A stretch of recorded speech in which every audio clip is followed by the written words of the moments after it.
રાજકોટના વીરપુર તાલુકામાં ગેરકાયદે ખનીજ ચોરીનો પર્દાફાશ થયો। પીઠડિયા ગામે સરકારી ખરાબાની જમીનમાં ગેરરીતિ ચાલતી હોવાનો પર્દાફાશ થયો છે।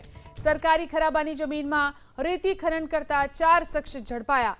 પોલીસે 1 જેસીબી, 3 ડમ્પર અને રેતી સહિત કુલ 1.5 કરોડનો મુદ્દામાલ જપ્ત કર્યો છે।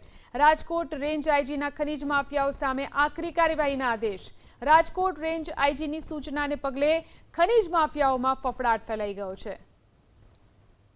તો જે રીતે ખનીજ માફિયાઓ સામે કાર્યવાહી કરવામાં આવી રહી છે, રાજકોટના વીરપુર તાલુકાની અંદર પણ ખનીજ ચોરીનો પર્દાફાશ થયો।